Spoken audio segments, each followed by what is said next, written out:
모든 백성을 향하여 이르되 내게로 가까이 오라. 백성이 다 그에게 가까이 가매 그가 무너진 여호와의 제단을 수축하되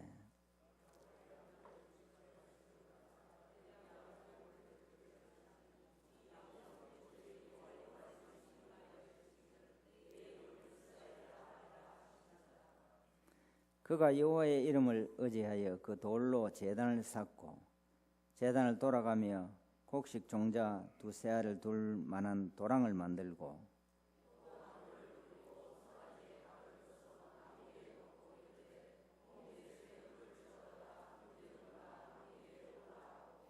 또 이르되 다시 그리하라 하여 다시 그리하니 또 이르되 세 번째로 그리하라 하여 세 번째로 그리하니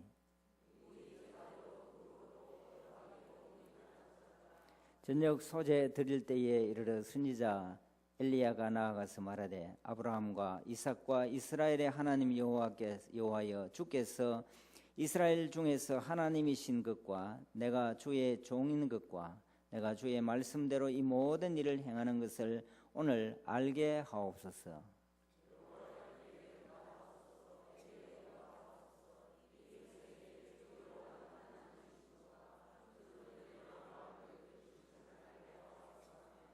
이에 여호와의 불이 내려서 번제물과 나무와 돌과 흙을 태우고 또 도랑에 물을 핥은지라.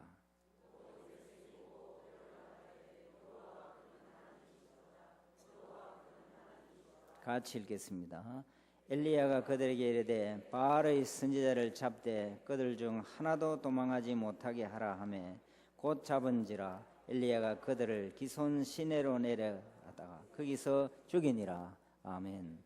목사님 나오셔서 말씀을 전거해 주시겠습니다. 할렐루야, 할렐루야. 오늘 또 저와 여러분의 가정, 자녀 그리고 하시는 모든 일들마다 하나님의 도우시는 손길이 함께 하시기를 주님의 이름으로 축복합니다. 우리 찬양대 참 찬양 잘하시네요. 숫자가 많은 건 아닌데도 참 안정돼 있고, 특별히 우리 피아노 반주하시고 오르간 반주하시는 분이 튀지 않고 아주 밸런스를 잘 맞춰서 정말 참 마음을 편안하게 하는 귀한 찬양입니다. 박수로 한번 축복하고 격려하십시다. 정말 아름다운 찬양 감사드려요. 예수 믿는 사람의 말에는 특별한 권세가 있습니다. 그 권세를 저주하는 일에 쓰시면 안 되고 축복하는 일에 쓰셔야 됩니다. 우리 앞뒤 좌우 옆에 분에게 서로 축복하겠습니다. 오늘도 참 잘 오셨습니다. 무엇을 기대하고 오셨든 그 이상의 은혜가 있을 것입니다. 상당히 긴데 잘 따라하시네요. 한 번 더. 무엇을 기대하고 오셨든 그 이상의 은혜가 있을 것입니다.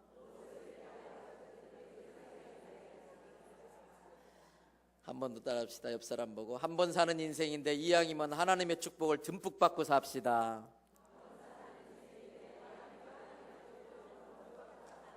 받은 복 나누어 주며 삽시다. 옆 사람 똑바로 쳐다보시고요. 당신의 삶이 전도지가 되길 바랍니다. 당신을 보고 예수님 믿는 사람이 생겨나길 바랍니다. 할렐루야. 여러분들의 그 축복대로 될 줄 믿습니다. 이제 좀 잔치집 같은 분위기가 나네요. 첫날 말씀드린 것처럼 오늘은 마지막 시간이기 때문에 제가 여러분들을 위해서 축복 기도를 말씀 마치고 이렇게 하도록 하겠습니다.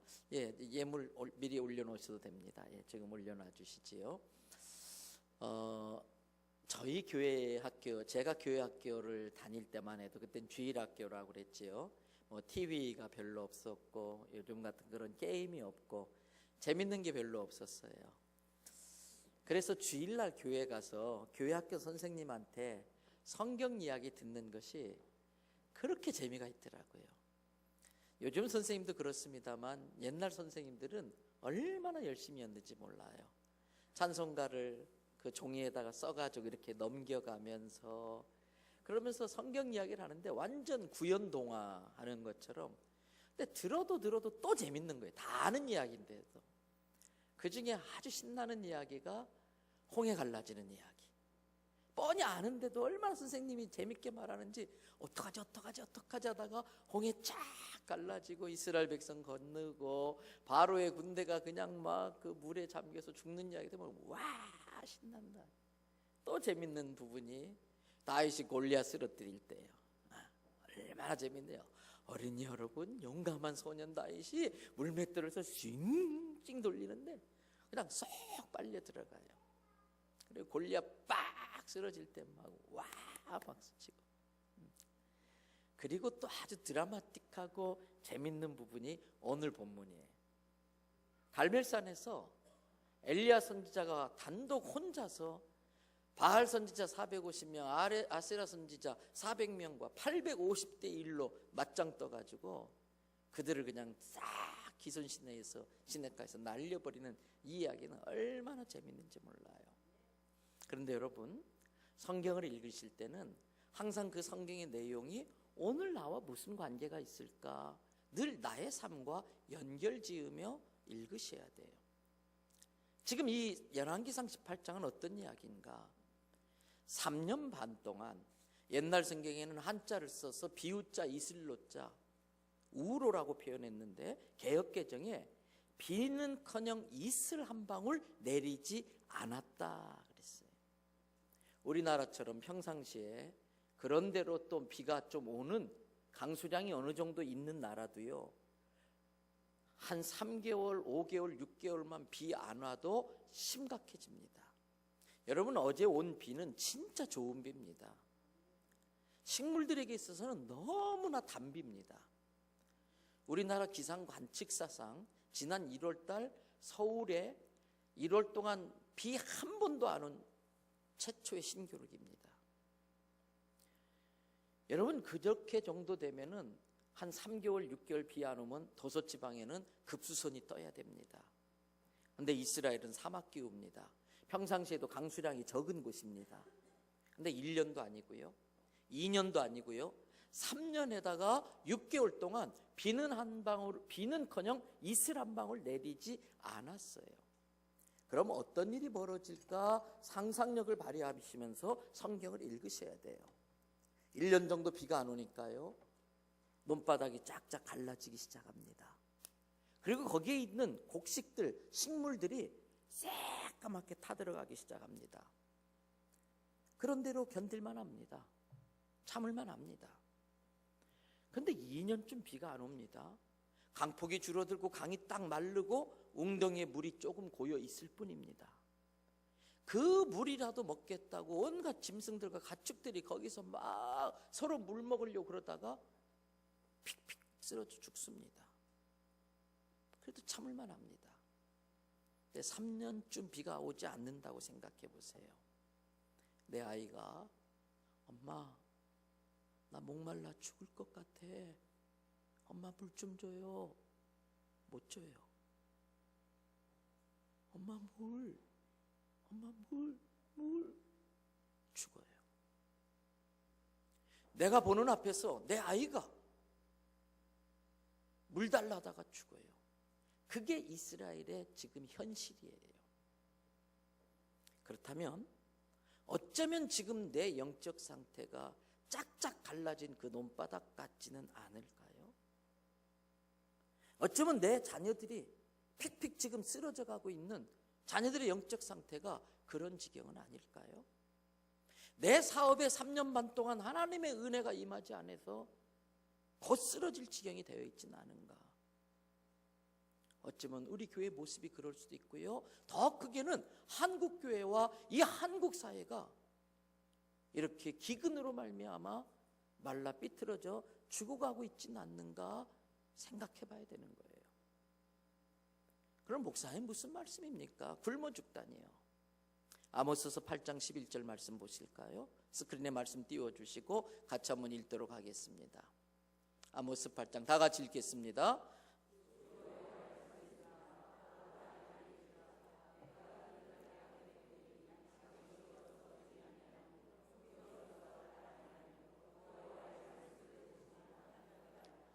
양식이 없어 주림이 아니요, 맞습니다. 물이 없어 기갈이 아니요, 맞습니다. 여러분, 제가 많이는 안 다녀봤습니다만 부흥회도 인도하고 어떻게 저렇게 하다 보니까 전 세계 한 40개국 정도는 다녀본 것 같아요. 근데 제가 경험으로 볼 때에 전 세계에서 삼시세끼 이렇게 꼬박꼬박 이렇게 많은 밑반찬 차려놓고 음식 종류 다양하게 먹는 나라는 대한민국밖에 없습니다. 유럽 여행할 때 제일 힘든 게 음식입니다. 맨날 소세지 빵에 마른 빵에 그 음식이에요. 미국 가도 마찬가지예요. 뻔해요. 여러분 전 세계 이렇게 잘 차려놓고 먹는 나라가 없어요. 파리 한번 가보셔요. 쌍젤리에 거리에서 동양 여자가 걸어 다니는데 한국 여자인지 중국 여자인지 일본 여자인지 단박에 알아볼 수 있습니다. 가장 세련되게 옷 입고 다니는 여자는 무조건 한국 여자입니다. 전 세계에서 1년 365일 매일 화장하는 여자는 대한민국 여자들밖에 없습니다. 실제로 다른 나라 여자들은 특별할 때 아니면 화장 안 합니다. 여러분 가끔 뷔페 가시잖아요. 그래서 딱 음식 한 접시 잡숫고 그 다음 두 번째 빈 접시 들고 돌아다니시면서 이구동성으로 하시는 말씀이 있어요. 왜 이렇게 먹을 게 없냐. 옛날 나라님도 못 잡수는 걸 잡수시면서. 제가 웬만해서는 집에서 화를 안 내는데 종종 화를 낼 때가 있어요. 냉장고에 음식이 썩어져 나갈 때. 그런데 실은 대한민국 거의 모든 가정마다 냉장고에 더 이상 쟁여놓을 데가 없어서 부득이하게 버려야 될 음식들이 얼마나 많은지 몰라요. 러시아 모스크바 마트 가보세요. 우리는 줘도 안 먹는 이 돌사가 요만한 것도 딱 진열되자마자 없어져 버려요. 이 한국 마트처럼 막 과일이 이렇게 풍성하고 옷집마다 옷이 이렇게 많고 저는 가끔 그런 생각해요. 전국의 모든 고깃집에서 하루에 먹는 고기가 양이 얼마나 될까? 이렇게 잘 먹고 잘 사는 나라가 없어요. 여러분 그런데 아십니까? 불과 5, 60년 전에 뭔가를 가지고 시작한 나라가 아니에요. 전쟁으로 싹 잿더미 되어진 아무것도 없는 빈손에서 불과 몇십 년 만에 이렇게 일궈놨어요. 그랬더니 어떤 분은 그러더라고요. 대한민국 국민들이 근면하고 아주 교육률이 높고 그렇게 해서 이제 잘 살게 되었다. 정말 그럴까요? 그렇다면 지난 5천 년 동안은 왜 그렇게 찢어지게 가난하게 살았습니까? 옛날 우리 시조 시간에 배웠잖아요. 동창이 밝았느냐 노고질이 우지진다. 무슨 말이냐면 해가 떠서 동창이 환하게 밝았는데 그때까지 누워있으면 할아버지한테 빗자루대로 얻어 터집니다. 게으르다고. 새벽부터 밤늦게까지 죽으라고 일해도 지지리도 가난했던 나라예요. 전 세계에서 원조 받던 나라에서 원조 주는 나라로 발전한 나라는 대한민국밖에 없습니다. 지금 불과 6, 70년, 5, 60년 전만 해도 필리핀한테 도움을 받던 나라고요. 우리가 IT 불쌍하다고 그랬는데 6.25 때 IT가 우리나라한테 군대를 보내줬더라니까요. 전 세계에서 가장 가난한 나라인데 불과 몇십 년 만에 이렇게 일궈놨는데요. 여러분 문제는요.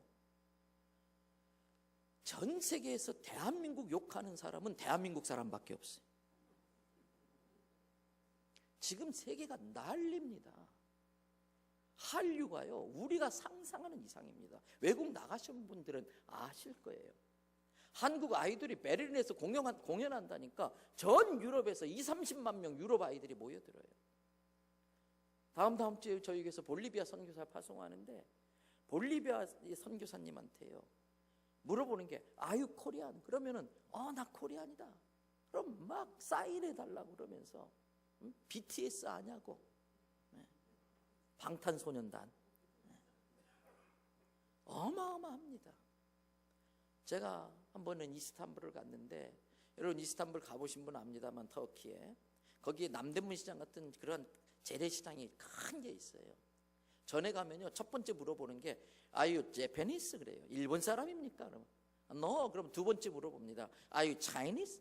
중국 사람입니까? no. 그럽니다. 그럼 세 번째 안 물어봅니다. 근데 지금은 딱 가면 가장 먼저 뭐라고 물어보는지 아십니까? Are you Korean? Yes, I'm Korean. 그럼 바로 업반 강남 스타일. 자기가 먼저 그래. 그러면서 말 안 해도 깎아줘요. 여러분 파리에서 2, 3년 전인가 한국어 딱 강의를 개설하는데 그전에는 수강생이 미달이에요. 지금은 그 블록을 5바퀴 돌릴 정도예요. 얼마나 경쟁력이 치열한지. 그 정도로. 근데 여러분 이게 언제적 한국입니까? 저 어릴 적만 해도요, 화장실 물 촥 어림도 없습니다. 화장실은 대문 바깥 옆에. 그래가지고 겨울에요, 이 마산은 좀 낫겠지요. 저는 위쪽에서 살다 왔거든요. 서울은요 겨울 되면요 얘네들이 얼어가지고요 자꾸 올라옵니다. 그래 이만한 몽치 갖고 딱 깨고 써야 돼요. 그나마 겨울은 낫지 여름 되면요 뭐가 하얀 게 꼼지락꼼지락 올라가가지고요. 여러분 티슈가 어디 있습니까? 신문지면 고급이고요, 일일 달력은 인기 만점이고요. 그거 구겨가지고 그나마 시골에서는요 새끼줄 매달아가지고 그거 끌어당기면서 새끼줄로, 시골 사신 분 아시잖아요. 여러분 그랬던 나라예요. 근데 열심히 살아서가 아니에요. 전적인 하나님의 은혜인 줄로 믿습니다. 어릴 적에 저희 어머니가요 나이롱 잠바를 사주시는데, 여러분 나이롱 잠바 아시죠? 밤색. 그거 교회 연탄날, 교회 이제 난로 있는데 지나가다가 살짝 스치면 구멍 싹 뚫어집니다. 거기 꼭 스펀지 들어있는데 공부 시간에 그거 뜯는 맛이 참 재밌습니다. 네. 운동화요? 운동화 부잣집 애들이나 신지요. 우리는 기차표 말표 고무신 해가지고 맨날 이러고 놀았어요. 이렇게 전구 이렇게 환하게 켜놓고 어림도 없어요. 안방과 건너방 사이에 벽에다가 위에 구멍 뚫어가지고 전구 하나로 양쪽 방 써요. 안방에서 불 끄면 이쪽 방은 무조건 자야 돼요. 그것도 부잣집이나 전기 쓰지요. 보통 집은 호롱불. 그거 끄름 나면은요 어른 손 안 들어가니까 학교 가기 전에 초등학교 국민학교 다니는 조막손으로 그 볏집으로 그거 닦고 놓고 가야 돼요. 여러분 겨울에 대문 옆에 있는 화장실에 가기 싫으니까 방에다가 늘 오강 놔두잖아요. 요강. 근데 식구 많은 집은 이게 넘쳐요. 캄캄한데 안 보이는데. 근데 아침만 되면 그거 찰랑찰랑 조심 그거 비우러 가느라고.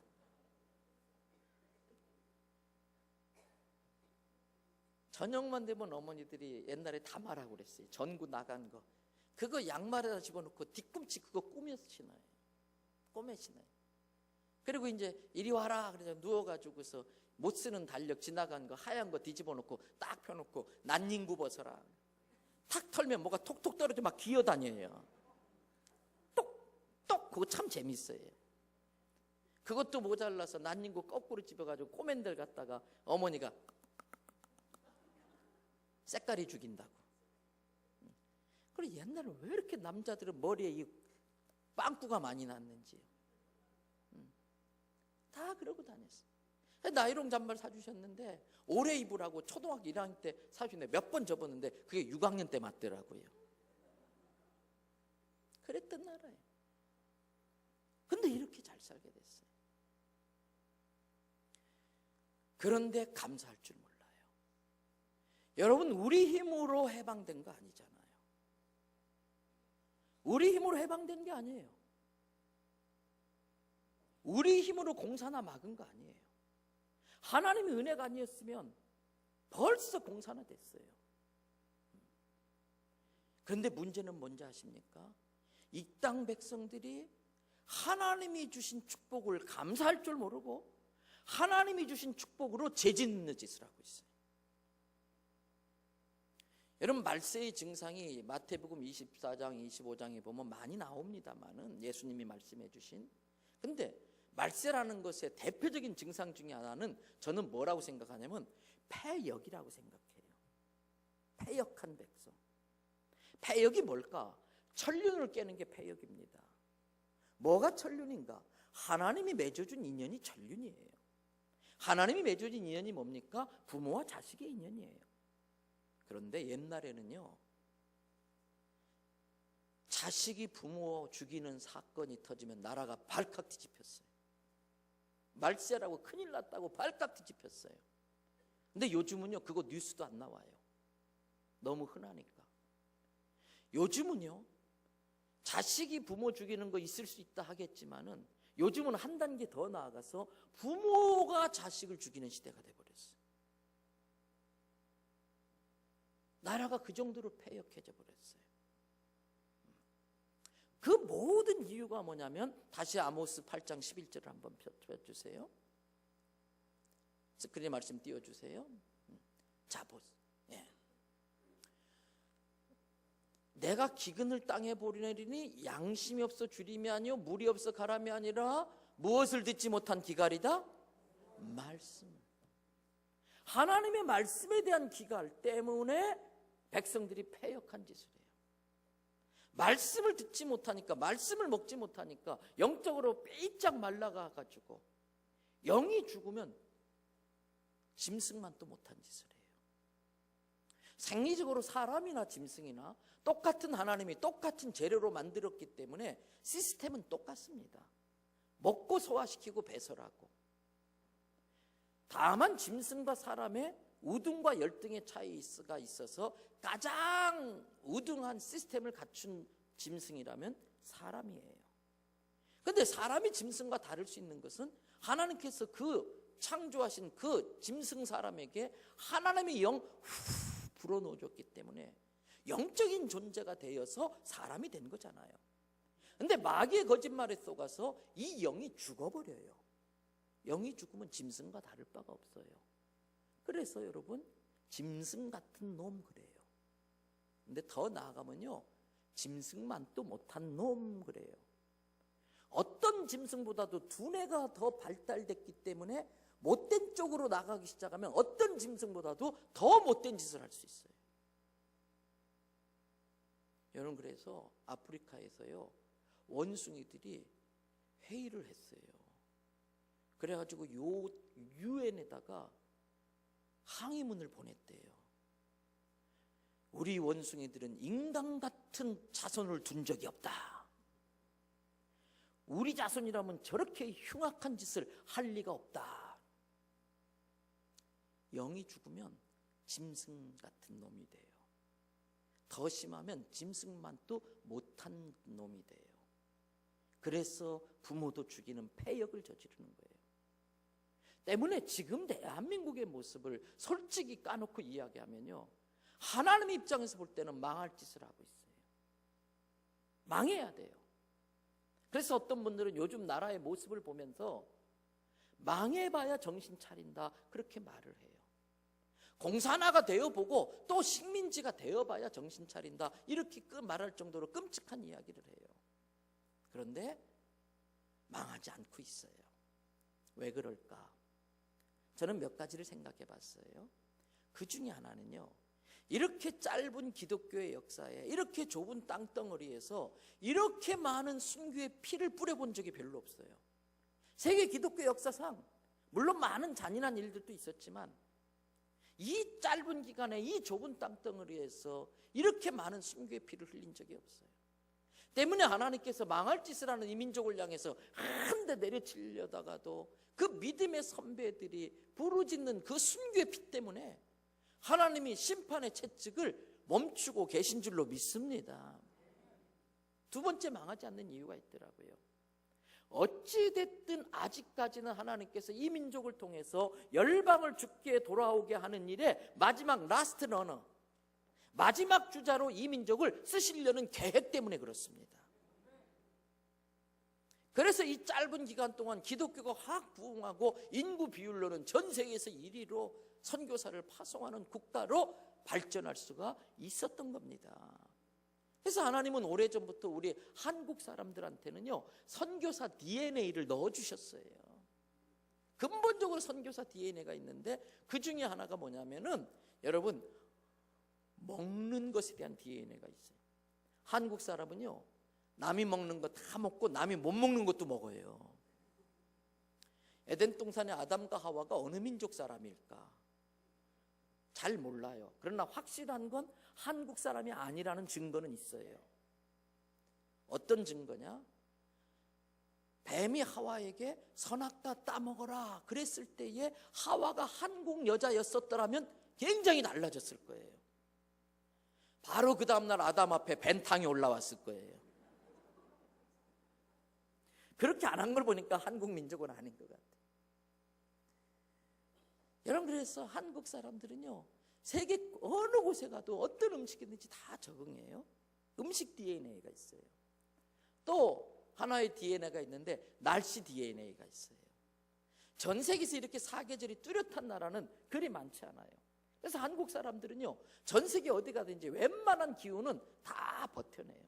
한 번은 제가 캐나다 집회 갔는데, 캐나다는 땅이 참 넓지만은 주로 다 미국과 캐나다 접경 지역인 그 근처에 80%가 다 모여 삽니다. 우쪽은 하도 추워서. 그런데도 마을은 있긴 있어요.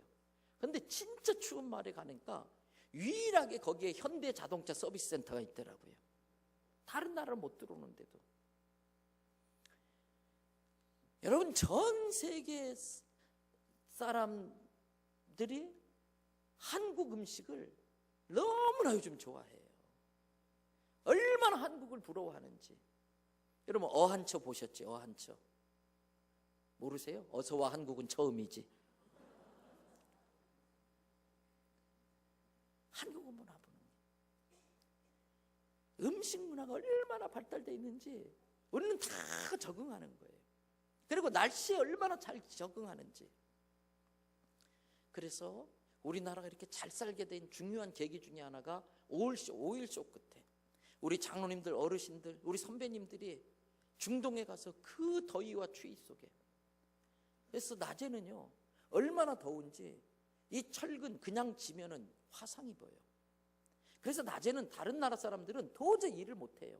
근데 한국 사람들은요 빨리 단기간 내에 이 공사를 끝내야 돈이 생기니까 밀어붙이는데, 한낮에도 두꺼운 장갑 끼고 그 더운 나라에서 얼굴 다 수건으로 동여매고 눈 동그랗게 껴놓고 자동차 본네트에 계란 까놓으면 금방 잠시 뒤에 후라이가 될 정도 그 뜨거운 나라에서 그렇게 일을 해요.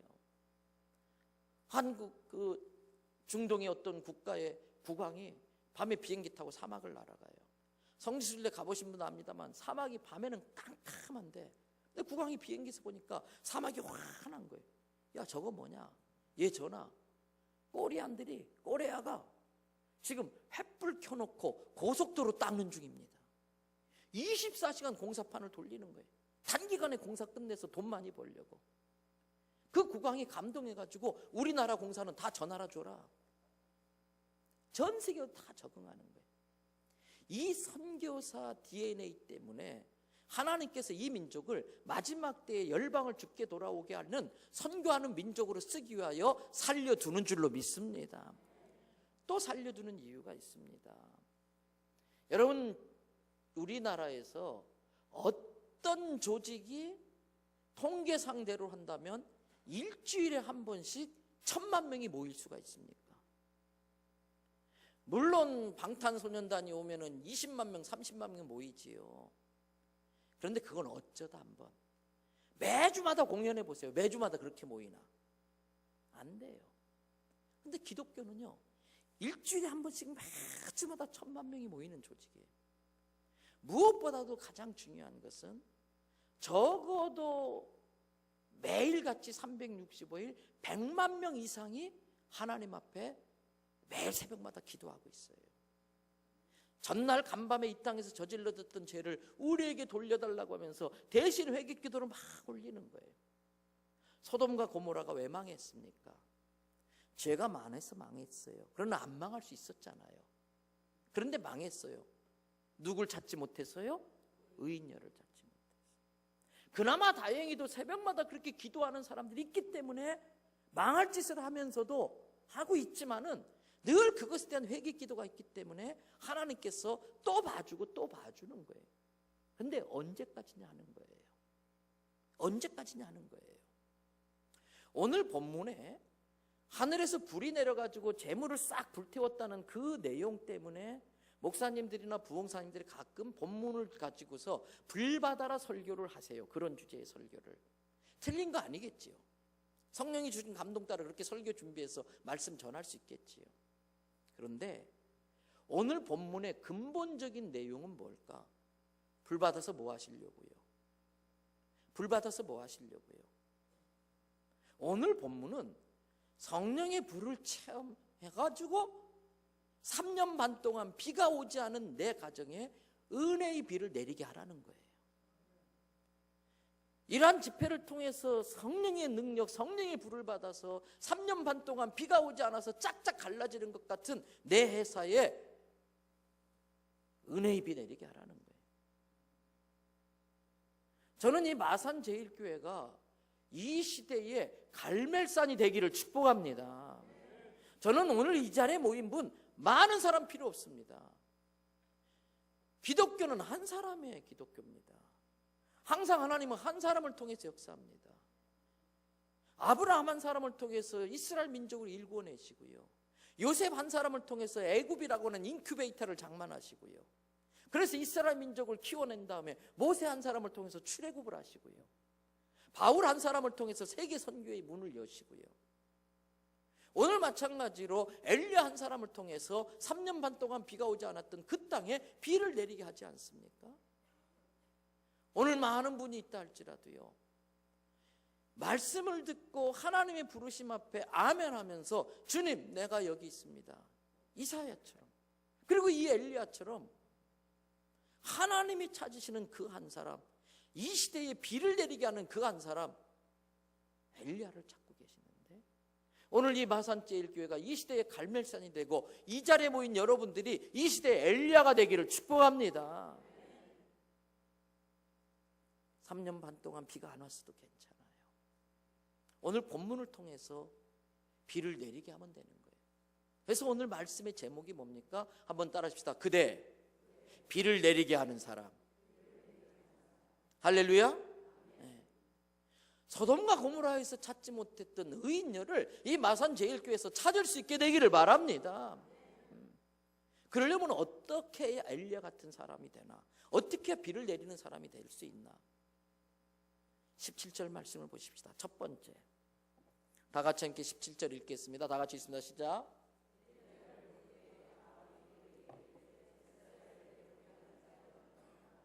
자 보세요. 가끔 우리가 보면요, 왕처럼 사는 사람들이 있어요.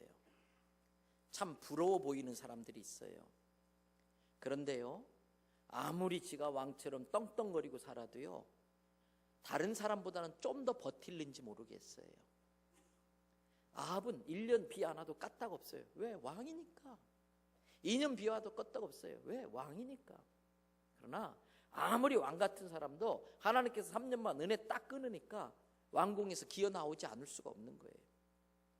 자, 딱 나오다가 엘리야를 보자마자 첫 마디가 뭐냐면, 엘리야 이놈! 네 놈 때문에 비가 안 와서 우리가 이 죽을 고생을 한다. 맞나요? 아니에요. 아합이 이방 여자 이세벨을 왕비로 들여오면서, 이세벨이 그때 바알과 아세라를 가지고 들어오면서 바알과 아세라를 섬기느라고 여호와 하나님을 섬기지 못하면서 여호와의 제단이 다 무너져요. 이대로 놨다간 이 이스라엘 백성 완전히 무너지겠구나 싶어서 정신 차리라고 3년 반 동안 비를 오지 않게 했는데, 아합 자기 책임인 줄은 모르고 엘리야한테 다 떠넘겨요. 지도자는요, 어려운 일이 생길 때에 책임감을 느끼는 사람이 지도자예요. 여러분, 옛날에 어르신들이요, 연세가 드시면 몸에 수분이 자꾸 줄어들기 때문에 목이 자꾸 마르시잖아요. 그래서 밤에 주무실 때에 항상 자릿기물이라는 것을 머리맡에 두고 주무세요. 주무시다가 목이 칼칼하면 대접에 물을 잡수고 또 계속 주무시는 거예요.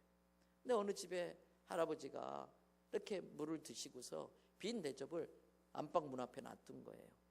새벽에 어두컴컴한데 며느리가 새벽밥 지으러 가다가 그걸 못 보고 발로 빵 찼는데 그릇이 쨍그랑 깨졌네. 놀래서 잠이 깬 시아버지가 나와가지고, 아이고 아침부터 재수없게 여자가 그릇이나 깨고 말이야, 너는 뭐. 그러니까 옆에 또 시어머니가 내가, 아이고 너는 눈깔이 있는 거냐 없는 거냐, 아침부터 재수없게. 그러니까 남편이 나와가지고, 아이고 이 옆에네 그냥 맨날 사고나 치고. 망하는 집안이에요.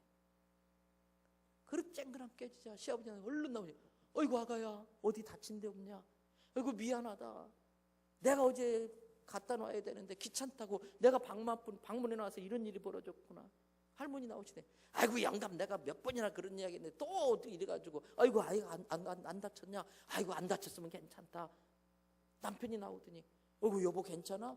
어젯밤에 내가 화장실 가다 그 그릇 봤는데 그거 내가 허리 구부리기 귀찮아서 그냥 갔더니 이렇게 됐네. 잘 되는 집안이에요. 교회도 마찬가지. 목사님 앞에서 하나님, 이 종이 부족해서 이 어려운 일이 생겼습니다. 이 종이 문제입니다. 그러니까 뒤에 있던 장로님이 맞습니다 하나님, 우리 목사님이 알기는 잘하네요. 우리 목사님만 달라지면 됩니다. 망하는 교회. 아닙니다 하나님, 우리 목사님 같은 분 없는데 제가 장로 직분 받고도 제대로 헌신 못해서 이렇게 되고 제대로 부필 못해서 이렇게 됐습니다. 제 잘못입니다. 뒤에서 그 기도 듣던 권사님들이 맞습니다, 우리 교회는 장로님들이 문제입니다. 장로님들이 은혜 받아야 됩니다. 망하는 교회. 아닙니다 하나님, 우리 장로님 같은 분들 없습니다. 이러한 교회 일구도록 평생 물질 바치고 몸 바쳐 헌신하셔서 이만큼 교회 일궜는데 지금은 연로하셔서 그렇게 못하지만은 옛날에 그 헌신 때문에 이 교회가 일궈졌는데 제가 권사 직분 받고도 기도 어머니의 노릇을 하지 못하고 제가 제대로 기도 보필 못해서 이렇게 됐습니다. 다 잘 되는 교회예요. 여러분, 비가 내리지 않는 이유를 아합이 잘못했지만 엘리야는 자기가 선지자 노릇을 잘 못해서 그랬다고 생각하면서 갈멜산으로 850대 1로 대결하는 목숨을 건 믿음의 승부를 하러 올라가는 거예요. 오늘 이 시대에 은혜의 단비가 내리기 위해서 가장 먼저 우리가 해야 될 것은요, 가정에 어려움이 생겨요. 그때 부부가 똘똘 뭉쳐야 돼요. 모든 일이 형통할 때는 어쩌면 기도 안 해도 돼요. 믿음이 좀 약해도 괜찮아요. 어려운 일이 생길 때는 믿음이 있어야 돼요. 부부간에 힘든 일이 있을 때 사랑이 필요한 거예요. 근데 목회하면서 보니까 진짜 믿음이 필요할 때 믿음이 없어져 버려요. 진짜 사랑이 필요한 시점에 사랑이 어디로 사라져 버려요. 그러면서 당신 때문에 그렇다고 서로 막 삿대질하고 싸우고, 힘든 일이 딱 생기면 아내가 여보 요즘 내가 좀 피곤해서 기도 생활 게을리 했더니 또 마귀가 이렇게 또 장난치네요. 근데 우리 다시 기도 시작하면 하나님 반드시 도우니까 이겨낼 수 있어요. 여보 힘내요. 그럼 남편이 여보 고마워. 나도 요새 그냥 예배 생활 소홀히 하고 그랬더니 아이고 정신 차려야겠어. 똘똘 뭉쳐야 되는 거예요. 여러분, 외부의 적과 싸우기도 힘든데 내부에 서로 그냥 갈등이 있고 그러면 그건 마귀가 원하는 거예요. 그렇기 때문에 가장 먼저는 내 책임으로 느끼는 거예요. 가정에 어려움이 있으면 내가 기도 안 해서 그렇구나. 교회가 힘든 일이 있으면 내가 직분 제대로 감당 못해서 그렇구나. 이 나라도 보십시오. 여러분, 인터넷에 댓글 달린 거 보면 잘못했다고 말하는 사람은 아무도 없어. 다 지적질하고 다 저주하고 입에 담기 힘든 욕들을 걷다가 써대고. 여야 어떻게 완벽하지 않은데 다 잘할 수가 있습니까? 여도 잘하는 거 있고 못하는 거 있어요. 야도 잘하는 거 있고 못하는 거 있어요. 전 정부가 잘한 것도 있고 못한 것도 있어요. 잘한 거 솔직히 칭찬해주고 그거 계속 이어받아서 계속 해나가야 되고, 잘못한 것은 고쳐가지고 다시 새롭게 시작해야 되고. 여러분, 그래야 되는 거잖아요. 그런데 다 남탓만 해요. 절대 부응할 수 없는 거예요. 가정이고 교회고 국가고 마찬가지예요. 여러분, 두 번째, 그래서 엘리야는 이 모든 게 내가 선지자 노릇 잘못해서 이렇구나. 그래서 자기가 이 문제를 해결하겠다고 갈멜산에 올라가요. 그건 뭡니까? 죽으면 죽으리이다. 에스더의 신앙이에요. 목숨을 건 믿음의 승부. 제가 첫째 날 월요일 저녁에 말씀드렸어요. 한 번쯤 하나님을 당황시켜 보면 하나님께서 내 인생의 나머지를 책임져 주신다. 신앙생활하면서 한 번쯤은 목숨을 건 믿음의 승부를 한번 해보세요. 그 사람 때문에 장대비가 쏟아질 수가 있는 거예요. 오늘 이 교회가 정말 교회를 살리기 위해서, 가정을 살리기 위해서 목숨을 건 믿음의 승부를 하는 철학 기도하는 사람이 생겨나고 금식 기도하는 사람이 생겨나고 하나님의 말씀은 능력이 있는 줄로 믿습니다. 하나님이 기뻐하는 금식은 흉악의 사슬을 끊는 능력이 있다 그랬어요.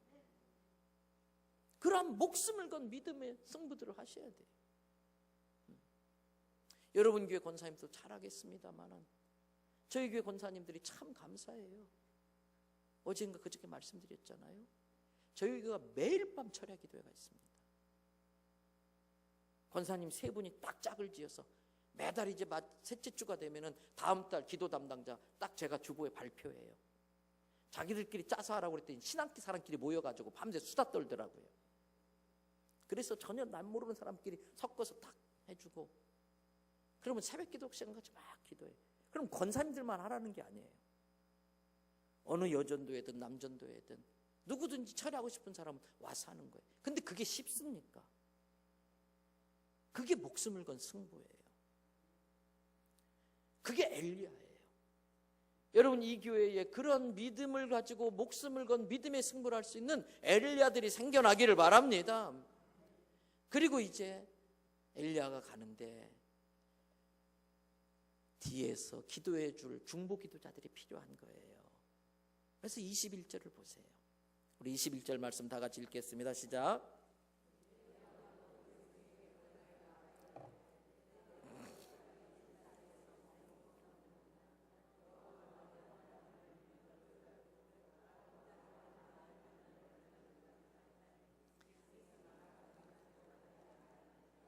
자, 저를 보세요. 이제 엘리야 선지자도 혼자 그렇게 올라가지만 자기를 위해서 기도해 줘야 될 많은 사람이 필요하니까 그래도 함께할 백성들이 있나 가본 거예요. 근데 백성들이 전부 다 바알과 아세라 선지자 양다리 걸쳐놓고 머뭇머뭇하고 있는 거예요. 그래서 엘리야 선지자가 답답하면서, 야, 하나님이 참신이면 하나님 편으로, 바알이 참신이면 바알 편으로 확실하게 해라. 왜 양다리 걸치고 있느냐? 여러분, 난파당한 사람을 건지려면 내가 먼저 구조선으로 확실히 옮겨 타야 돼요. 그래야 쓱 끌어올 수가 있어요. 그런데 난파선과 구조선 사이에 양다리 걸친 것처럼 교회와 세상 사이에 양다리 걸쳐 놓고 있으면요, 아이고 가랭이 찢어져 죽네, 가랭이 찢어져 죽네, 그렇게 돼요. 힘을 쓰질 못하는 거예요. 주일날은 교회에 와서 들은 게 있어가지고 믿음 생활하려고 하는데 세상에 한 다리 또 걸쳐놨으니까 세상의 절반, 교회의 절반, 그러니까 하나님의 능력이 나타나질 않아요. 그러면서 우리의 많은 기도가 하나님 내 편 대주세요, 내 편 대주세요. 기도가 달라져야죠. 하나님 내가 하나님 편 되겠습니다. 그리고 철저히 구조선으로 하나님 편으로 쓰는 거예요. 하나님 편에 쓰면 하나님 능력, 내 능력 되는 줄로 믿습니다. 자기는 가만히 있으면서 하나님 내 편 대주세요, 내 편 대주세요. 그래서 하나님 능력 이용할 수 있게 해주세요. 하나님을 자기가 부리려고 그래요. 하나님을 요술램프에 있는 지니처럼 부려먹으려고 그래요.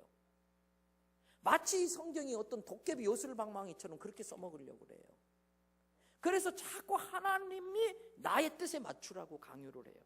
하나님 보고 내 뜻대로 되게 해달라고 하나님 내 맞추는 거예요. 아니에요. 내가 먼저 하나님 편에 서면 하나님 능력, 내 능력 되는 줄로 믿습니다. 그렇기 때문에 철저히 이왕 신앙생활하는 거 어정쩡하게 하지 말고 정말 철저하게 목숨 거는 승부를 하듯이 그렇게 신앙생활 하셔야 돼요. 언제까지 어정쩡하게 신앙생활 할 거냐 이거예요. 제가 그랬잖아요. 예수 믿다가 혹시 아무리 잘못돼도 최소한 뭐다? 기본은 해놓고 살잖아요. 그러니까 그 믿음의 배짱으로 하는 거예요. 여러분, 그러기 때문에 그렇게 철저히 신앙생활 하려고 하면 예수님 믿는 게 쉽습니까? 어렵습니까? 다시 여쭐게요. 예수님 믿는 게 쉽습니까? 어렵습니까? 쉬웠습니까? 근데 저도 학교에 한 6년 있어봐서 아는데요, 직장생활 제대로 하고 신앙생활 제대로 하는 게 어렵습니다. 솔직히 주일 성수 제대로 하려면 잔업근무 미리 해야 되고요, 야간 당직 미리 해버려야 되고요, 학생이 주일날 온전히 주님 앞에 봉사하려면 월요일부터 토요일까지 열심히 공부해놔야 돼요. 월요일날 기말고사 시험 있다면 토요일까지 다 끝내놔야 주일날 마음껏 봉사하니까.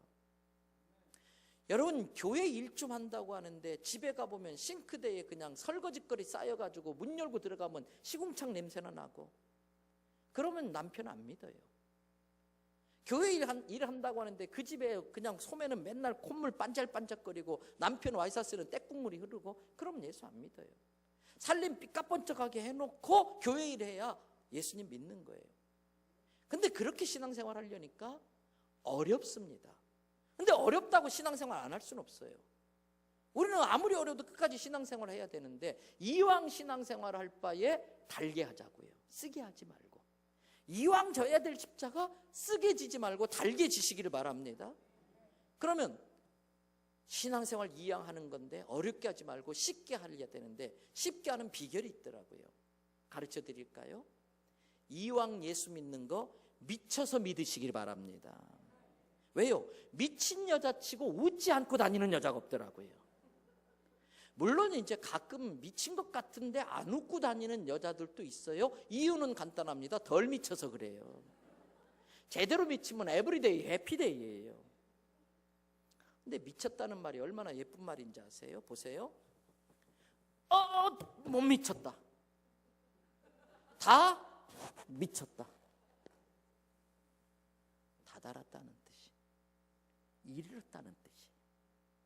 여러분, 참 부끄럽습니다만 목사도요, 설교를 용서하세요, 사랑하세요, 예수님은 70번씩 7번이라도 용서하라고 했습니다, 그렇게 설교했는데 막상 내 문제가 되니까 안 되더라고요. 어떤 분이 어려움이 생기면 아이고 집사님 믿음으로 이겨냅시다, 그렇게 권고했던 사람도 자기가 어려운 일이 생기니까 믿음이 싹 사라져요. 그렇게 용서하라고 설교해놓고도 어떤 사람하고 문제가 생겨서 미워지니까 목사인데도 용서가 안 되더라니까요. 그런데 설교는 해야 되고 참 괴롭잖아요. 근데 새벽에 기도하는데 은혜가 제게 임했어요. 야, 네가 받은 용서가 얼마나 많은데 너는 그딴 것도 용서 못하냐? 성령님 책망하시는데 그날 밤 회개하면서 막 은혜가 임하기 시작하는데요, 제 안에 막 예수님의 사랑이 막 차오르는데 예수님의 사랑이 충만해지니까 용서가 되더라고요. 예수님의 인격에 미치게 되고 예수님의 믿음에 미치게 되고 예수님의 성품에 다다라지니까 모든 게 가능해지더라고요. 여러분, 그러기 때문에 이왕 예수 믿는 거 정말 즐겁고 해피하게 믿기 위해서는요, 예수님의 인격과 성품에 다다르시기를 바랍니다. 어제 저녁에 설교의 주제가 그거잖아요. 진짜 기도는 내 존재가 바뀌는 것이다. 그래서 내가 이 시대에 비를 내리게 하기 위해서는 첫째는요, 이 모든 상황이 내가 제대로 못해서 그렇구나, 그렇다면 내가 한번 목숨을 걸고 한번 바로 잡아보겠다, 믿음을 거는 승부를 하는데 그거는 철저히 하나님 편에 설 때 가능한 거예요. 주님께 완전히 미칠 때 가능한 거예요. 그리고 그 다음 뭐를 해야 되는가? 오늘 새벽인가 제가 말씀드렸어요. 제일 무서운 병은요, 자각 증상이 없는 병이에요. 병들 없는 줄도 모르는 거예요. 그래서 오늘 새벽에 지팡이 설명하면서 영적인 예민함에 대한 이야기를 했잖아요. 내가 이대로 가다간 망한다, 이대로 가다간 죽는다, 이대로 3년 반 동안 비가 안 오는데도 어떻게 할 줄 모르고 그냥 멍하니고 그냥 흥청망청 하나님이 주신 축복을 감사할 줄 모르고 계속 제지된 데 쓰다가는 결국은 망한다, 깨달아야 돼요. 그럼 왜 이렇게 됐을까? 진단을 잘해야 돼요. 오늘 엘리야가 왜 이 지경이 됐을까? 진단을 했어요. 답이 나왔습니다. 30절을 보세요. 자, 30절 말씀 다 같이 있습니다. 시작.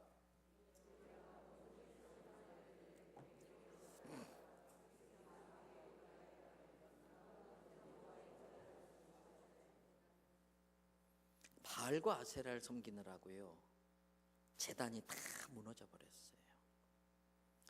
여러분, 재정에 문제가 생긴다, 자꾸 재정에 문제가 생긴다, 무조건 11조 문제입니다.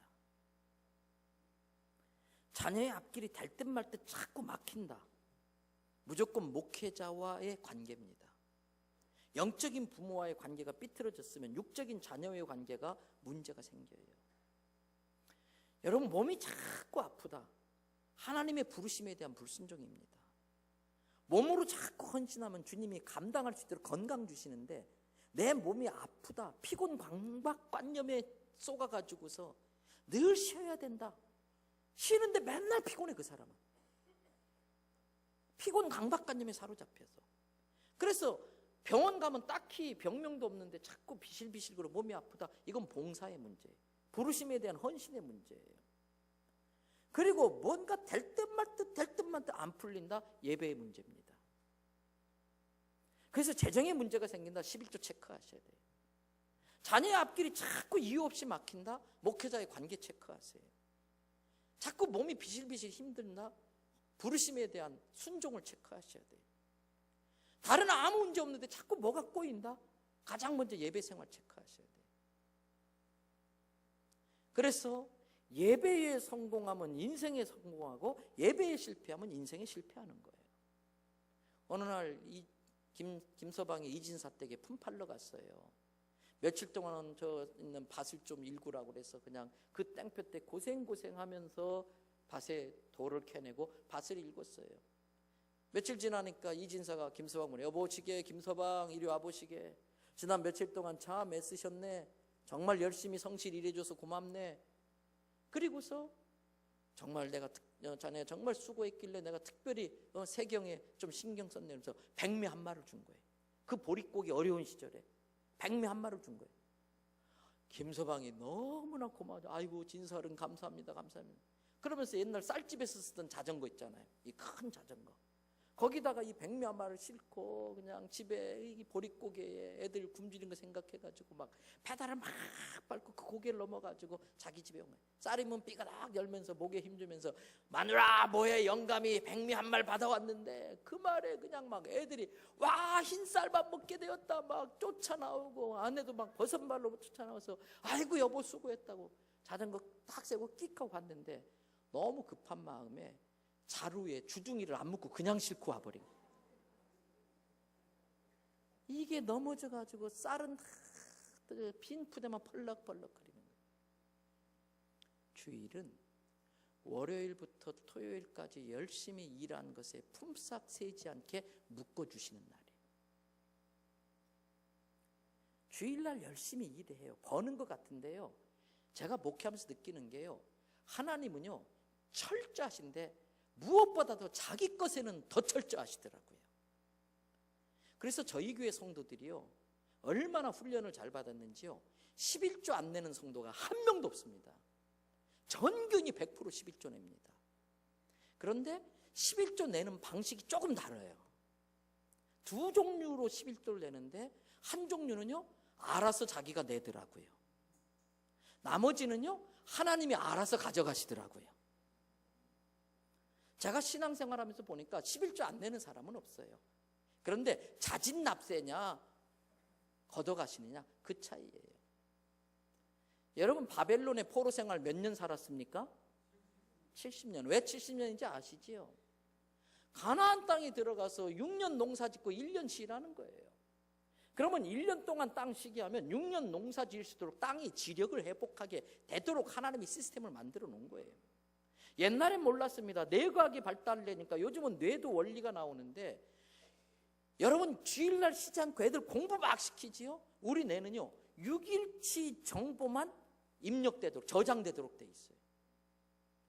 그리고 나머지 계속하는 건 저장할 여력이 없어서 다 빠져나가요. 인풋 아웃풋 그렇게 돼요.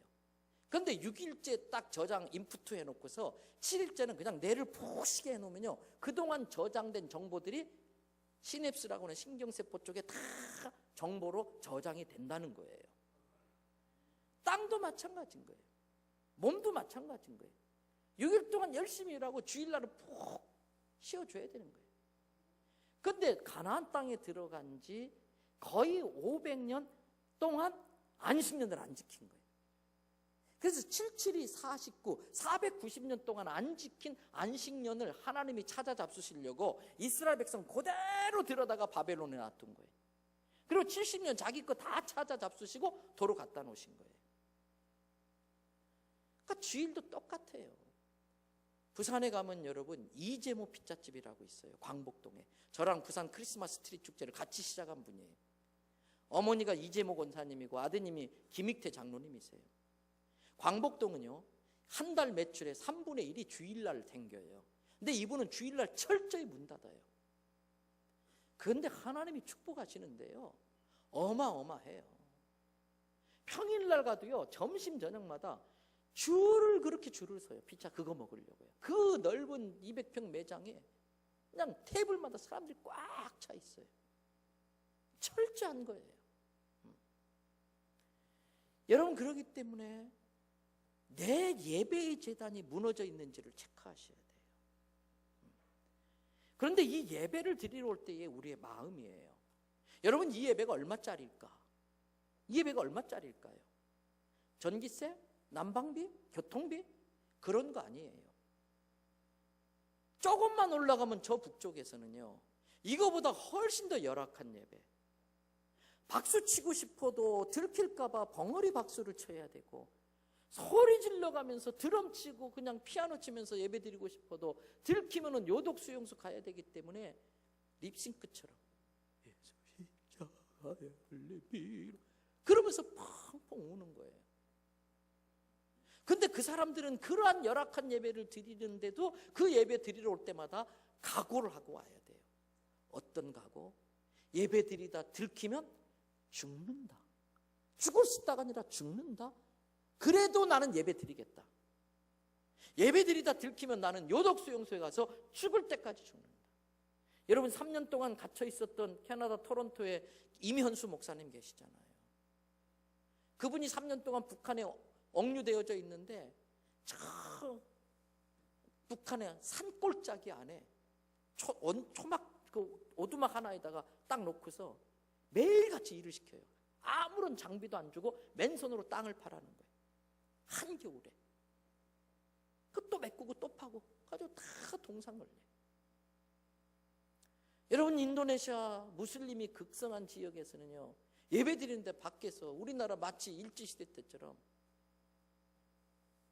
불 던져가지고서 다 문 걸어놓고서 불 질러가지고 예배 드리다 다 차 죽어요. 몰라서 그렇게 예배 드리다 죽는 게 아니에요. 그렇게 돌 맞아 죽을 수 있다. 무슬림 지역에서 잡히다가 요독 수용소 갈 수 있다라는 걸 알면서도 예배 드려요. 때문에 이 예배의 값은요, 목숨짜리 예배예요. 다행히 우리 믿음의 선배들이 자기 목숨으로 예배값을 선불해 주셨기 때문에, 자유 대한민국에 태어나서 믿음의 선배들이 예배값을 선불해 주셨기 때문에 우리는 예배 드릴 때마다 목숨 걸고 예배 드리진 않아도 되게 되었지만, 목숨 거는 심정으로는 예배 드려야 되는 거예요. 그런데도 우리는 무덤덤하게 예배에 와요. 제가 첫날 말씀드렸잖아요. 청와대 가서 대통령하고 밥 한 끼 먹는데도 그 난리를 피는데, 이 세상 역사상 모든 대통령, 임금, 황제들 다 모아놔도 비교할 수 없는 전능하신 하나님 앞에 우리가 나온다고요. 뭐가 죄냐? 예배 드리러 나오면서 예배에 대한 기대가 없이 나오는 게 죄입니다. 하나님 앞에 나오면서 아무 생각 없이 나오는 게 죄입니다. 지금 우리가 얼마나 어마어마한 행위를 하고 있는데요, 사람이 할 수 있는 최고의 행위를 지금 하고 있지 않습니까? 예배에 대한 기대가 있으셔야 돼요. 여러분, 목사가 아무리 설교를 못해도 그날 나온 중에 한 명이라도 은혜를 받는 분이 있다고 한다면, 목사의 설교의 문제입니까? 듣는 사람들의 문제입니까? 목사의 설교에 문제가 있다면 한 명도 은혜 받지 말아야 돼요. 한 명이라도 은혜 받는 사람이 있는데 나머지 은혜 못 받았다면 그건 설교의 문제가 아니지 않습니까? 예배에 대한 두려움이 없는 거예요. 너무 익숙해진 거예요. 찬양의 가사가 익숙해지고요, 기도가 익숙하고요. 언제 또 기회가 된다면 제가 익숙함에 대한 설교를 한번 하고 싶습니다만은, 익숙해지면 무례해집니다. 하나님과 성도는 친밀해져야 됩니다. 목회자와 성도는 친밀해져야지, 익숙해지면 무례해집니다. 여러분, 그렇기 때문에 이 예배가 얼마나 귀한가. 그래서 적어도 3가지 예배가 있어야 됩니다. 첫째는요, 내가 하나님과 1대1로 독대해서 만나는 개인의 제단이 있어야 됩니다. 개인의 제단. 지금은 제가 아파트에서 살고 있습니다만은 교회 히터 좀 꺼도 될 것 같습니다. 저만 더운가요? 교회 건축 관계로 건축 전에 단독주택에 살았는데 이 집이 정원이 한 300평 되고 한 2층 정원에 3층 저택에 방이 5간 아주 대단한 집에서 살았었거든요. 근데 이 집에 뭐 석류나무, 복숭아나무 해가지고 하는데 담벼락에 향나무가 쫙 심겨져 있어요. 근데 바로 저희 집 옆에 병원이 있었는데 이 병원에도 향나무가 쫙 심겨져 있었는데 저는 은사도 없고 돈도 없고 하다 보니까 그걸 잘 못 가꾸는데 이 병원은요 봄, 가을로 전문 정원사가 와서 막 그 향나무를 싹둑싹둑 자르는데 진짜 예뻐요. 근데 어느 날 제가 퇴근하는데 차를 파킹하고 내리는데 그날따라 그 아저씨들이 그 향나무를 자르고 있더라고요. 갑자기 호기심이 생겼어요. 여러분 향나무 탁 살아있는 거 자르면 향이 기가 막히거든요. 갑자기 궁금해져가지고 아저씨들 바쁘신데 미안해요. 요즘 그런 나무는 한 그루에 얼마쯤 받나요? 그랬더니 이분들이 쳐다도 안 봐요. 그냥 얘 한 300만 원 받지요. 저 놀래가지고 얼른 저희 집 봤어요. 한 그루, 두 그루, 세 그루, 8그루? 아싸 얼마? 2,400? 아저씨 미안해요. 바쁜데 미안해요. 제 옆집에 있는 저 나무는 얼마쯤 받는지 좀 봐주세요. 그래서 쓱 보는데 올해도 안 봐요. 막 보세요. 껄끄 사장님 그건 땔감이요. 땔감. 하나님은 내 인생의 최고의 정원사예요. 매일 아침마다 하나님 앞에 개인의 제단을 쌓으면 좌우의 날이 선 검보다도 예리한 하나님의 말씀으로 음란한 것 싹둑, 교만한 것 싹둑, 건방진 것 싹둑, 불신 싹둑 싹둑 싹둑. 한 달, 석 달, 1년 표시가 잘 안 나요. 그러나 3년, 5년 쭉 지나면요 명품 인생이 되어지는 거예요. 서울의 유명한 대학교 앞에 앙케이트 조사했어요. 52%가 동거했었어요. 지방에서 올라간 애들이. 남자 집에서 보내준 돈으로 반값 치르고 여자 집에서 보내준 돈으로 둘이 용돈 나누어 쓰면서 한 학기 바뀌면서 짝 바꿔요. 1년 만에 파트너 바꾸면서요. 좋은 대학 들어갔다고 좋아할 것이 아니라 얘가 정말 매일같이 여호와를 경외하면서 하나님 앞에 제단을 쌓는 큐티 생활을 훈련시켜서 올려보내야 돼요. 우리가 일일이 못 쫓아다니잖아요. 근데 어릴 적부터 저희 교회는 부흥회 하면요 여러분 다음번 부흥회 할 때 꼭 그렇게 하셔야 돼요. 맨 앞자리는 전부 초등부 아이들 자리예요. 그 다음 중등부, 고등부, 다음 세대가 다 앞자리 있어요. 그런데 초등부 아이들이 진짜 많이 참석해요. 왜 그러냐면요 7번 집회를 다 참석하면은 치킨 앤 피자 한 판, 새벽기도 2번 빠지면 피자 한 판. 교회에서 그 정도 돈을 쓰는 거예요. 저희 교회에 각 부서별로 재정 말고 출석 기준 인원으로 100명 넘기는 날은 담임 목사가 도미노 피자를 쏜다 그랬어요. 얼마나 경쟁이 많대. 제일 첫 번째 달성한 데가 중등부. 그래가지고 76만 원어치 피자 쐈어요 제가. 우리 아내한테 싹싹 빌고서. 그런데 또 지난달에 또 초등부가 또 피자 또 왕창 쏘고요. 그러니까 부흥회 딱 앞자리 오면은 딱 온 애들마다 그냥 10,000원씩 주면 돼요. 괜히 용돈 주는 게 아니고 너 내가 용돈 10,000원 주기로 약속했는데 이번 부흥회 참석한다? 엄마가 20,000원 준다. 그리고 용돈 주는 거예요. 그냥 용돈 줄 게 아니라 일주일에 성경 구절 6개 외우면 내가 용돈 줘. 6개 다 외우면은 더 얹어줘. 1개 외울 때마다. 그러면서 애들이 신앙을 유산으로 물려준다. 여러분 성경 공부해가지고 신앙 유산으로 못 물려줘요. 어른들과 함께 예배드리면서 어른들이 부르는 찬송, 어른들이 기도하는 모습, 어른들이 예배하는 모습을 보면서 신앙이 유산으로 물려져야 돼요. 복음성가 참 은혜롭습니다만 찬송간 신앙의 아름다운 유산이에요. 그래서 저희 교회에서도요 꼭 복음성가 부를 때 찬송가 3분의 1 섞어 부르라고 그래요. 요즘 젊은 애들 교회 학교 애들이 찬송가를 몰라요. 그러면 나중에 이 유산이 없어지는 거예요.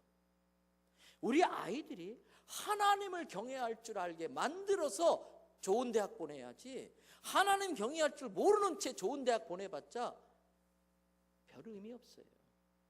좋은 대학 나왔어도 인생 불행해지는 사람 수도 없이 많습니다.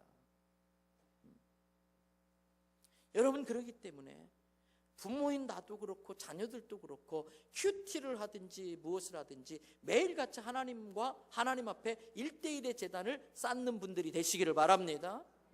두 번째 재단이 있습니다. 두 번째 제사는요, 삶의 제사입니다. 삶의 제사. 로마서 12장 1절과 2절에 그러므로 형제들아 내가 하나님의 자비하심으로 너희를 권하노니 너희 몸을 하나님이 기뻐하시는 거룩한 뭐로? 산 제사로 드리라. 이는 너희가 드릴 영적 예배니라. 너희는 이 세대를 본받지 말고 마음을 새롭게 함으로 하나님의 선하시고 기뻐하시고 온전하신 뜻이 무엇인지 분별하도록 하라. 왜 한국 기독교가 이렇게 욕을 먹습니까? 왜 개독교라는 소리를 듣습니까? 신앙생활은 참 잘하는데 생활신앙이 엉망이에요. 신앙생활이 붙어 있잖아요.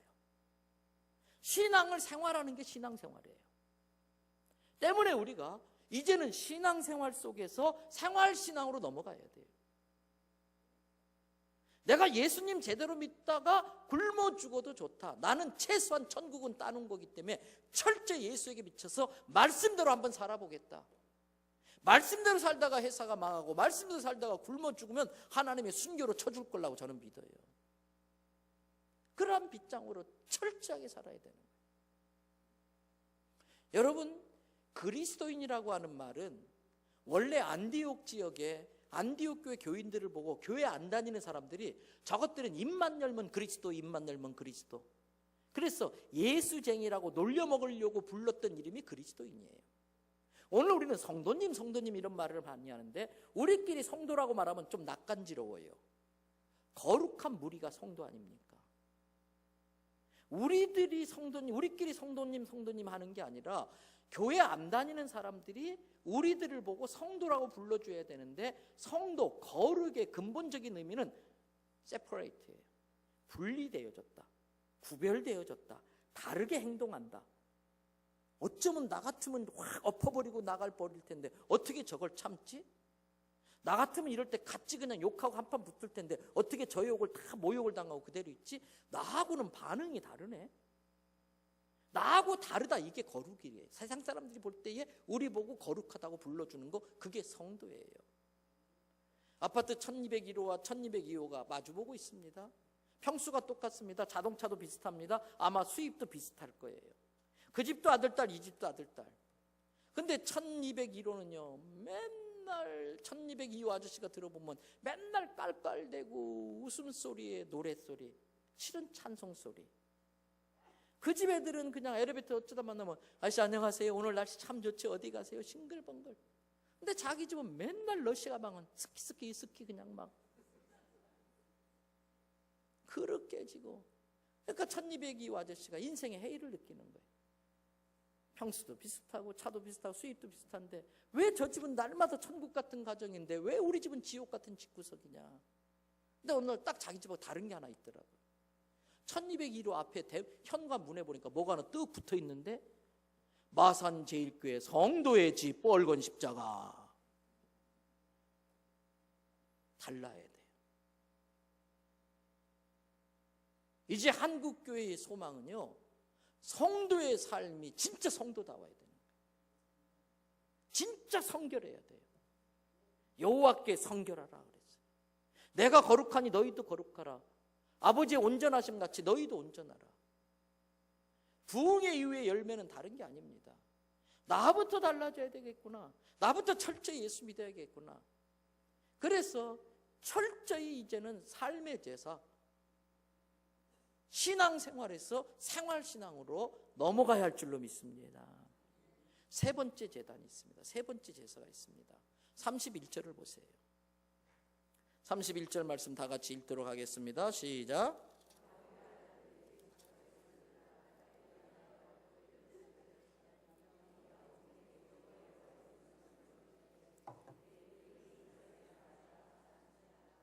자, 보세요. 엘리야가 무너진 제단을 쌓는데 아무 돌로 안 쌓아요. 한참 돌아다니더니 돌 하나를 보고 눈물을 뚝뚝 흘려 엘리야가. 하나님, 루벤 똘인데 여기 와서 오줌 묻고 똥 묻고 이 멸치천대 모욕받고 이 짓 하고 있네요. 그걸 깨끗이 씻어다가 쿵 갖다 놔요. 또 한참 뒤에 또 도란을 보고 울어요. 하나님 막내 베냐민 똘이 엉뚱한 건물 밑에 낑겨가지고 낑낑거리면서 땀 뻘뻘 흘리고 저 고생하고 있네요. 그거 끌어다가 쿵 놔요. 야곱의 12아들 약속의 돌을 가지고 제단을 쌓아요. 이걸 공동체 예배라고 그래요. 여러분 10년 전 교회 수련회 때 갔을 때에 찍었던 사진을 꺼내보세요. 그 사진에 있는 사람이 지금 이 자리에 왜 없습니까? 그 사람들 다 어디 갔습니까? 여러분들 한 분 한 분에게 하나님이 맡겨주신 야곱의 12아들들이 있다는 걸 아셔야 돼요. 부흥은 그 아들들 다 찾아오는 거예요. 어떤 이유로든지 가서 데려오는 거예요. 데려오는 거예요. 저희 교회에 15년째 전라도 광주에서 부산까지 매주 오는 집사님이 있어요. 전혀 안 놀래네요. 금요일 밤에 차 몰고 와서 주일날 와서 토요일날 봉사하고 주일날 오후 찬양 예배 찬양 싱어까지 다 하고 월요일날 새벽에 차 몰고 가요. 15년째. 지금은 돌아왔습니다만 집사님 한 분은 목포에 조선업 때문에 목포에 가셨는데 5시간 동안을 매주마다 차 몰고 왔다가 5시간 차 몰고 가요. 그래서 저희 교회는요 남구 광안리 쪽 있고 가는 쪽에 대연동에 있는데 기장, 송정, 저기 화명동, 해운대, 영도 사방에서 와요. 저희 교회 자랑하려고 하는 거 아니에요? 하나 여쭙겠습니다. 여러분 자녀들이 서울대 붙었는데 멀어서 못 보내시는 분? 서울대 붙었는데 멀어서 못 보내시는 분? 서울대 같은 교회 만드시기를 바랍니다. 조금 이사 갔다고 그냥 교회 옮기고 이게 아니고 정말 이 교회가 잔치집 같고 은십이 맛집으로 소문나고 그러면요 서울대 같은 교회 만들면 오는 거예요. 창원에서도 오고 부산서도 오고. 친정 가고 싶잖아요. 명절이면 친정 가고 싶잖아요. 주일마다 시댁 같은 교회 만들어 놓으면요 가고 싶지 않아요. 그러나 친정 같은 교회 만들어 놓고 잔치집 같은 교회 만들어 놓으면요 교회 가는 게 너무나 재밌어요. 그래서 저희 교회 같은 경우는요 건물이 부산시 건축상을 받은 건물인데 건물 한가운데 제가 6층부터 7층을 구멍을 뻥 뚫어 가지고 맥도날드 같은 데 가면은 아이들 놀이터 같은 거 있잖아요. 그런 놀이터를 해놨어요. 근데 애들은요 희한해요. 문 놔두고 창문 넘어 다니거든요. 그래서 6층에 문 만들어 놓고 7층에 창문 구멍을 뚫어 가지고 통로로 연결시켜 놨더니 그러니까 애들이 주일만 되면 아니 주일이 아니에요. 평일에도 교회 놀러 가자. 교회 놀러 가자. 그러니까 엄마들은 카페에서 차 마시고 이야기하고 놀고 그리고 애들은 6층 7층 가가지고서 거기서 또 놀이터에서 놀고 그러니까 교회가 오고 싶게 만들어야 돼요. 아주 해피하게 만들어야 돼요. 여러분 투자와 낭비를 구분하셔야 돼요. 교회 부흥을 위해서는 과감히 투자를 하셔야 돼요. 철저하게 전략해야 되지만 낭비하면 안 되지만 투자를 부흥을 위해서라면 과감하게 투자할 수 있어야 돼요. 그래서 정말 서울대 같은 교회 만들고 친정집 같은 교회 만들고 잔치집 교회 같은 교회 만들면 여러분 6개월 1년 안에 교회가 확 달라진다는 거 믿으시기를 바랍니다. 친정 같은 교회는 어떻게 만든다고 그랬습니까? 제가 설명드렸잖아요. 내가 친정 엄마 같은 사람이 되면 돼요. 시어머니 같은 사람이 되지 말고 내가 친정 언니 같은 사람이 되면 돼요. 친정 오빠 같은 마음으로 다른 성도 바라보면 돼요. 저는 공동체의 예배가 회복되어지기를 바랍니다. 그래서 부흥회 끝나고 내가 챙겨야 될 야곱의 12아들은 누군가 적어도 올해가 가기 전에 12명을 정해놓고 집중적으로 기도하고 집중적으로 연락하고 집중적으로 밥사 먹이면서 다시 끌고 나와야 돼요. 생짜배기 전도하는 것보다 그게 훨씬 더 쉬워요. 완전 생짜배기 마산역 앞에 가서 전도하는 것보다 잃어버린 양 찾아오는 게 훨씬 더 쉬워요. 야곱의 12아들을 챙기시기를 바랍니다. 자, 그래서 제단을 쌓았어요. 그런다고 비가 오는 거 아니에요. 그 다음 비가 오려면 어떻게 해야 되는가? 첫째, 내 잘못이다, 내 탓이다. 둘째, 그렇다면 내가 믿음의 승부를 한번 걸어보겠다. 그리고 철저히 하나님 편에 서가지고 무너진 제단을 한번 쌓겠다. 예배의 목숨을 거는 거죠.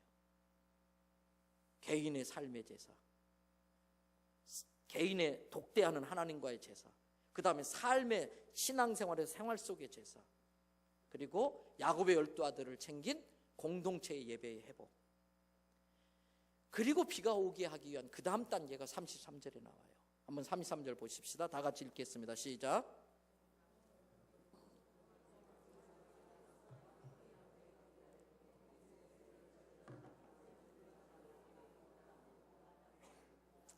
자, 보세요. 신약의 예배는 구약의 제사입니다. 구약의 제사는 신약의 예배입니다. 그러면 지금 우리는 신약의 예배를 드리고 있어요. 이걸 구약적으로 표현하면은 우리는 뭐 하고 있는 거예요? 제사 지내는 거예요. 그러면 제사를 지내려면은 뭐가 있어야 돼요? 제물이 있어야 돼요. 아무리 제단이라고 우겨도 제물이 없으면 그건 제단이 아니에요. 제물이 있기 때문에 제단이 제단되는 거예요. 그러면 지금 우리는 구약식으로 표현한다면 제사를 지내고 있습니다. 그러면 여기에 제물이 있어야 될 겁니다. What is the 제물? 뭐가 제물입니까? 여러분, 이건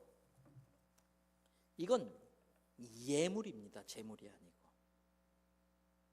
11조 드리면서 목에 힘주시면 안 돼요. 내가 열심히 일도 했지만 하나님의 은혜로 말미암아 내가 이 소득을 얻었다는 게 우리의 믿음이에요. 그래서 나머지 9개도 하나님의 뜻대로 쓰겠다는 믿음의 고백으로 10개 중에 하나를 떼어 하나님 것으로 드리는 행위가 10의 1조예요. 원래 주인한테 주인 거 돌려주면서 목에 힘주면 안 돼요. 감사헌금? 요즘같이 어려운 시절에 누가 내 아들 취직시켜줬는데 그냥 갑니까? 주일날 교회 가려고 하는데 지난 한 주 동안 돌아봤더니 받은 은혜가 많은 거예요. 그래서 하나님 앞에 감사의 표현을 하는 거예요. 주정헌금? 아들 취직 안 시켜줬다 할지라도 존경하는 분 인사하러 가는데 빈손 들고 갑니까? 오렌지 주스 한 통이라도 들고 가지요. 기본적인 예의를 갖춘 예물이 주정헌금이에요. 이건 재물이 아니에요. 그러면 재물은 뭘까? 재물은 뭘까? 다 같이 재물은 나다. 그런데 그렇게 온유하신 예수님이 6월절에 예루살렘 성전에 들어가자마자 그 상황을 보고 갑자기 화를 내시면서 허리띠 풀러서 채찍을 만들어서 동전 바꾸는 사람의 상을 뒤엎고 비둘기 파는 사람, 양 파는 사람 다 쫓아냈어요. 그것을 의로운 분노, 의분이라고 그래요. 예수 믿는 사람은 적어도 2가지가 있어야 됩니다. 의욕과 의분이 있어야 돼요. 의욕은 뭡니까? 의로운 욕심입니다. 여러분, 유교는 청빈을 가리킵니다. 깨끗한 가난함을 가리킵니다. 멋있지요. 그러나 궁상 맞습니다. 겉으로는 멋있지만 실제 삶은 궁상 맞습니다. 기독교는 청빈이 아닙니다. 청부입니다. 맑고 깨끗한데 부자입니다. 그러기 위해서는 의로운 욕심을 가지셔야 됩니다. 삶의 의욕이 있어야 됩니다. 그리고 동시에 거룩하지 못한 것에 대한 의분이 있어야 됩니다. 이 의분이 없으면 청부가 될 수 없습니다. 졸부가 됩니다. 예수님께 그 의분이 있었습니다. 그런데 왜 그렇게 예수님이 화를 냈을까? 그 답은 제사법전인 레위기서에서만 찾을 수 있습니다. 레위기서에 의하면 성전에 들어오는 제물은 반드시 죽여서 들어와야 됩니다. 그런데 디아스포라라고 해서 박해를 피해가지고 세계에 흩어졌던 유대인들이 6월절이 되면 예루살렘의 성전에 와서 제사를 지내야 되기 때문에 꼭 오게 되는데 먼 데서 제물 끌고 오기가 어려운 거예요. 양 끌고 오기가 어려운 거예요. 그래서 성전에 와가지고 예루살렘에 와가지고 제물을 사는데 외국 돈 갖고 오다 보니까 환전상이 생겼어요.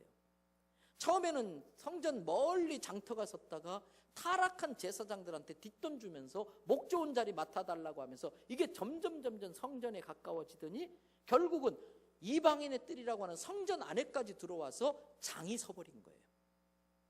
그러니까 어떤 일이 벌어지는가? 제물로 바쳐지려고 묶어놨던 이 소가 어떻게 해서든 줄이 풀러지면서 흥분해가지고 줄이 풀러져서 와라라 달려가는데 확 들이박는데 아이고 김집사 죽네, 이 집사가 들이박아서 김집사 죽네. 세상에서도 죽을 지경이라 좀 겨우 어떻게 살아보려고 교회 왔는데 교회에서도 서로 목 잡아먹어서 서로 들이박고 서로 죽이니까 떠나는 거예요. 이 양을 각을 떠서 껍질 벗겨서 죽여서 들어와야 했는데 살려서 들어왔더니 여기 가서 오줌 찍 싸고 저기 가서 똥 찍 싸고. 교회 오면 아주 기분 좋은 향기가 있어야 되는데 찬양 중에 막 하늘에서 막 은혜가 막 부어지는데 너무 행복하고 하늘을 천국을 경험하고 가야 되는데 구린내 찌린내 세상에 더러운 것들도 교회 안에 다 똑같이 있다는 거예요. 시기하고 질투하고 모함하고 편가르고 치고받고 세상에 있는 것들이 똑같이 교회 안에 있으니까 세상에 그 지저분한 내매 피해가지고 교회 왔는데 교회도 그러니까 기대가 없는 거예요. 여러분 이 비둘기 목 비틀어서 죽여서 들어와야 되는데 살려 들어왔더니 여기 가서 999 저기 가서 999 조 집사님 그 이야기 들었어? 최 집사가 이 집사한테 전화했는데 그 전화 받은 이 집사가 교회 가서 지금 난리도 아니야. 목사님하고 한판 붙어가지고.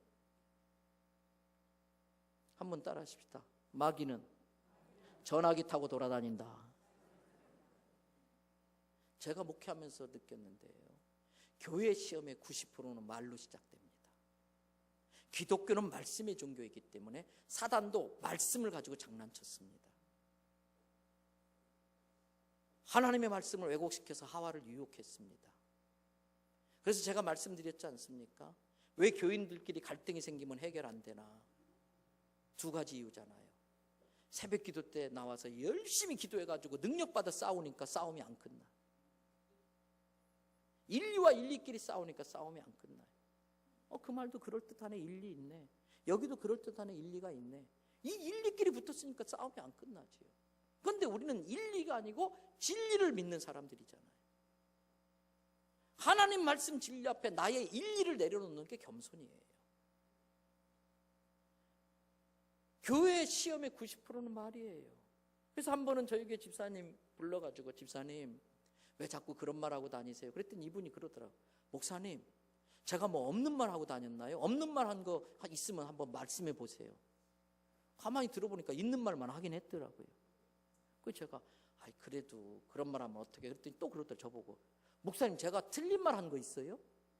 가만히 들어보니까 맞는 말만 하긴 했더라고요. 근데 교회는 있는 말이라고 하고 맞는 말이라고 하고 그게 아니에요. 있는 말 맞는 말이라도 두 가지 하나님의 영광 가릴 수 있고 누군가에게 아픔이 된다면 꿀꺽 삼켜야 돼요. 그게 절제예요.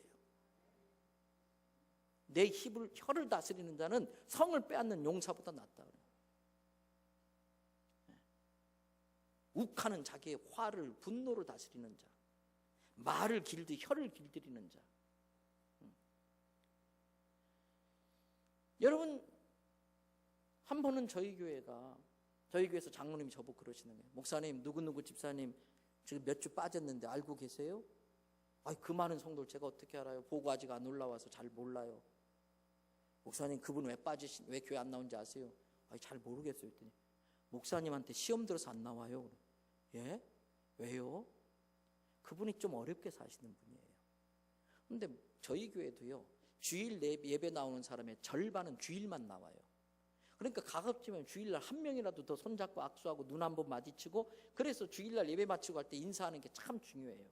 근데 저희 교회만 해도 좀 담임 목사 만나기가 쉽지 않으니까 어쩌다가 나이 드신 할머니들이 저를 만나면요, 인사하다고 예배 마치고 나가다 저를 만나면 제 손 잡고 안 놓으세요. 그래가지고 손자며느리 임신한 이야기부터 시작해가지고 막 5분 동안 붙잡고 그 사이에 다 나가시는 거예요. 그런데 그분이 그렇게 한 몇 번, 2번 정도 그냥 갔는데 그분이 좀 어렵게 사는 분이에요. 자, 어렵게 사는 사람과 여유 있게 사는 사람이 있어요. 목사가 공평하게 가운데서 딱 대해요. 넉넉하게 사는 사람 문제 없어요. 그러나 가운데 있어도 어렵게 사시는 분은 목사가 넉넉한 사람만 챙긴다라고 생각해요. 그래서 오해가 잘 돼요.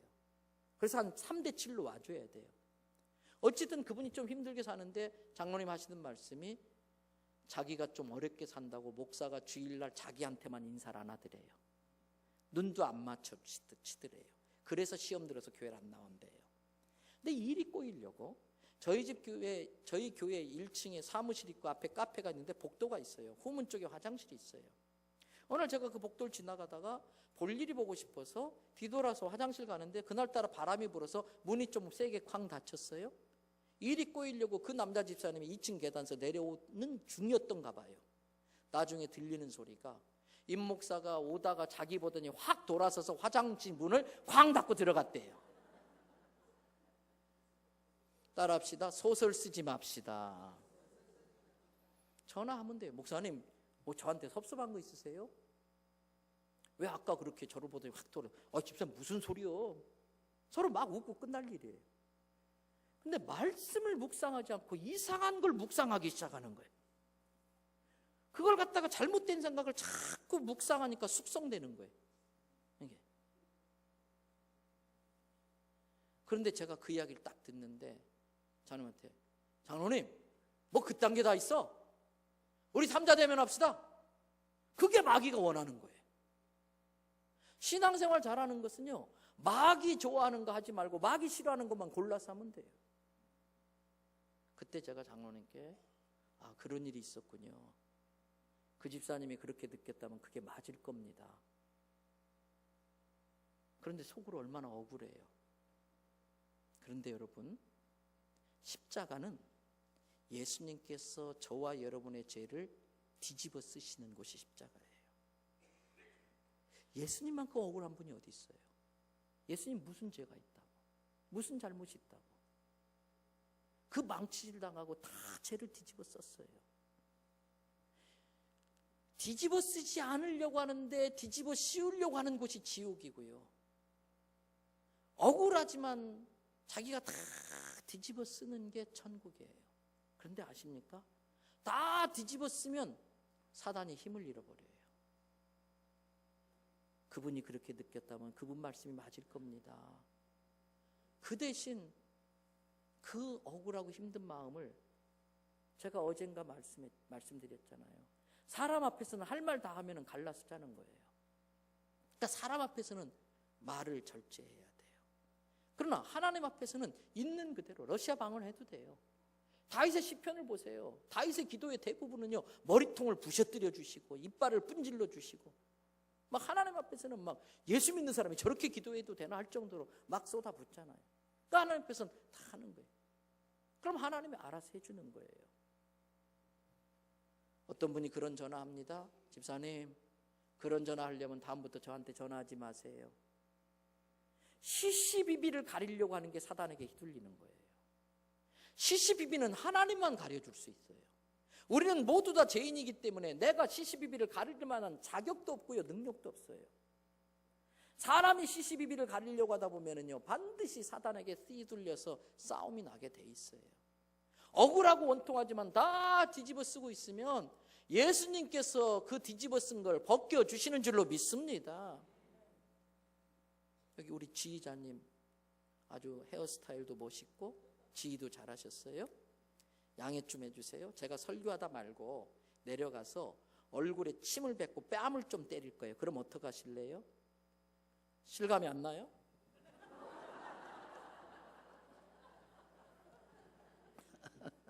그럼 어떻게 벌떡 일어나서 저 목사가 설교하다 말고 귀신 들렸나 그러겠지요. 그러면 저는 그래요. 집사님, 시체가 욕 좀 먹었다고 벌떡 일어나는 거 봤어요? 송장이 누가 침 뱉었다고 벌떡 일어나는 거 봤어요? 갈라디아서 2장 20절에 내가 그리스도와 함께 십자가에 못 박혔나니 그런즉 이제는 내가 산 것이 아니에요. 오직 내 안에 그리스도께 사요.